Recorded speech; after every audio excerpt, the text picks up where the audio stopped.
Boss, anong gagawin sa motor mo, boss? Boss, buat tayo lighter, sunugin na. Magandang araw mga idol, at dito nga po ay meron tayong bisita. Rider 150 ang kanyang daladala. Rider 150 carb, mahagok, tapos minsan walang minor, minsan naman sobrang taas. So yun, gusto ni idol ay palit na tayo ng bagong carb. Yan, papalit tayo ng bagong carb mga idol. At dito nga po hindi ko mapatino ang potragis ng minor na ito. At kahit anong pihit ko sa potragis na karburador ay hindi ko maayos ang minor at bumabagsak pa rin ito. Napaka hard starting ang kanyang makina. Kaya naman ang cylinder head niya ay nagdesisyon ako na ibaba na. Dito nakikita ko sa mukha ng ating tropa na malungkot talaga siya. Subalit no choice tayo dahil nandito ang nakikita kong problema. At pagbukas ko ng kanyang makina, tumambad sa atin ang isang problema. Lakas oh. Umiihi, no? Dito nga po ay nakumpirma ko na engine valve niya ang isang problema. At ayon sa may kanya, mahigit isang buwan lang ang nakalipas nung biniyak ito sa kanilang probinsya. Pinalitan daw ang kanyang sigunyal, engine valves at iba pang pyesa sa loob ng kanyang makina. Subalit ang nakabit na engine valve sa kanya ay replacement na maaaring bumigay ito sa layo ng biyahe niya simula Bicol hanggang Manila. Sa ganitong sitwasyon ay kakamot ulo ka na lang talaga. Sa mga mekaniko na gumawa nito, hindi ko po kayo sinisisi at alam ko ang sitwasyon sa probinsya. Unang-una, mahirap talaga makahagilap ng pyesa. Kung mapapansin nyo po, hindi na pantay. Kung makikita nyo, portion na to, yan. Dito maitim, dito makita na medyo makintab. Dito sa part na maitim, yan siya sumisingaw. Kasi nyo, diba? Makintab naman yung paligid. Maliban lang dito sa part na to, yan, sa portion na to. Kaya sumisingaw, ang valve ni Pops ay hindi na bilog, oblong na.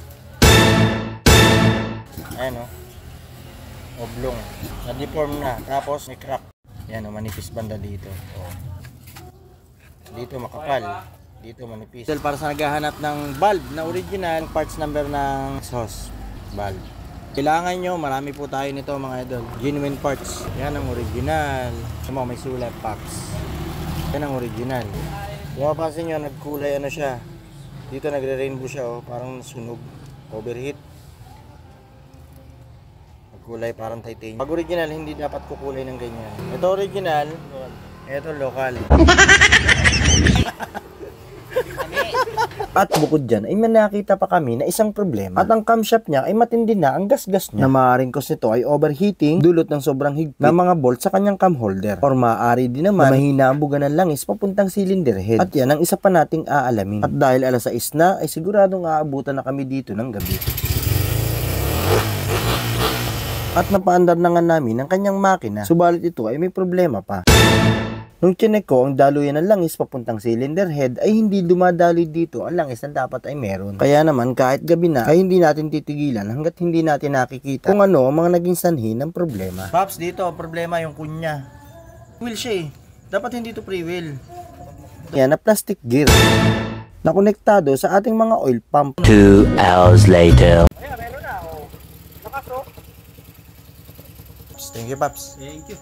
At kung umabot ka sa punto ng bidyong ito at kung natuwa at may natutunan ka, paki-like and share naman at paki-follow na rin para masaya. Big shout out nga pala sa mga idol ko na palaging nanonood.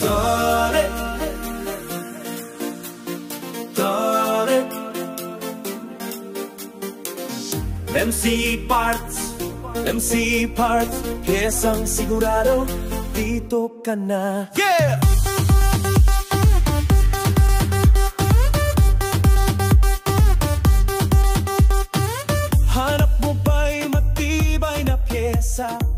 Honda, Suzuki, Yamaha. Maraming salamat sa panonood. Hanggang sa muli. Bye-bye!